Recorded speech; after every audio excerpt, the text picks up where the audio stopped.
Operation থিয়েটারে ঢোকানো হয় এবং একটা রিং পরানো হয় এবং রিং পরানোর পরে সে কিছুটা হলেও এখন সুস্থ আছে এবং সে ডাক্তারদের অবজারভেশনে আইসিইউতে আছে। এখানে কারা কারা আছেন? এখানে বোর্ড বসানো হয়েছে? এখানে ডাক্তারদের অবশ্যই বোর্ড বসানো হয়েছিল। এখানে কে কে ডাক্তারদের বোর্ড বসেছে আমি বলতে পারবো না। পরিবারের লোকজন তো পরিবারের লোকজন আসার আগেই তার অপারেশনের কাজ 10টা 10:45 এরকম হবে। আমি Montu Dutta, chief coach cricket, BKSP. আমার কাছে মানে খুবই খারাপ লাগছে যে তামিম একজন হাস্যোজ্জ্বল ছেলে সকালে টস করলো, তার কিছুক্ষণ পরে বলে আমি অসুস্থ, তারপরে মেডিকেল এখানে আসছে, মেডিকেল থেকে যাওয়ার পরে যখন পালস পাওয়া যাচ্ছে না, এটা দেখে আমি হতাশ। আমরা কি করব ভেবে পাচ্ছিলাম না। তবে ডাক্তাররা একটা খুব ভালো ডিসিশন নিয়েছে, এয়ার অ্যাম্বুলেন্সে না তুলে পুনরায় তাকে এখানে মেডিকেলে নিয়ে আসছে। ভিতরে কি দেখার সুযোগ হয়েছিল আপনার? জি জি জি, ভিতরে দেখার সুযোগ হয়েছিল। আমাদের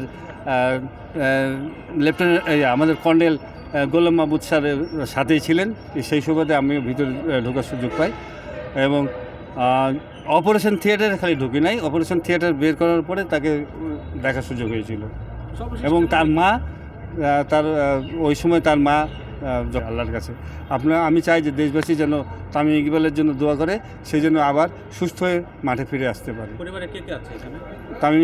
তামিমের পরিবারের ভিতরে তামিমের ওয়াইফ আছে, তার আম্মা আছে, আর নাফিজ ইকবাল ভাই আসছে এবং সাথে আরেকজন কেউ আছে, বিসিবির ফাইম স্যার আছে, তারপরে সিও সুজন সাহেব আছেন, ডক্টর দেবাশিস আছেন, সম্ভবত মনে হয় আমাদের সভাপতি ফারুক ভাইও চলে আসছেন।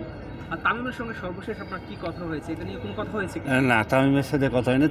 তামিম অপারেশনের পরে তামিমের শেষ। আচ্ছা, রিস্ক করানোর কথা বলছেন, আমরা আসলে একটু পরে এসেছি, একটু যদি আরেকবার রিপিট করতে, সরি টু সে।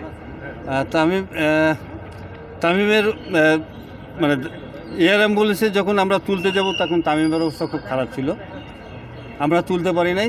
তখন তার সেন্স পাওয়া যাচ্ছিল না, প্রায় 10 মিনিট তার সেন্স না পাওয়াতে ডাক্তাররা এয়ার অ্যাম্বুলেন্সে না তুলে পুনরায় কেপিজি হাসপাতালে নিয়ে আসে। দ্বিতীয়বার আবার ভর্তি করা হয় এবং এমার্জেন্সি নেওয়ার পরে সাথে সাথে তাকে অপারেশন থিয়েটারে নিয়ে যাওয়া হয়। সেখানে ব্লক ধরা পড়ার পরে তার একটা রিং পরানো হয়। রিং পরানোর পরে তাকে ওখান থেকে আইসিইউতে নিয়ে যাওয়া হয়। একটা রিং পরানো হয়েছে, এটার অবস্থা কি? মানে এখন কিছুটা হলেও আশঙ্কামুক্ত। তবে ডাক্তাররা এই ব্যাপারে আপনাদেরকে ব্রিফ করবে সম্ভবত 2টা বা 2:30টার সময়। আপনারা লেটেস্ট নিউজটা তাদের কাছে পাবেন। আমি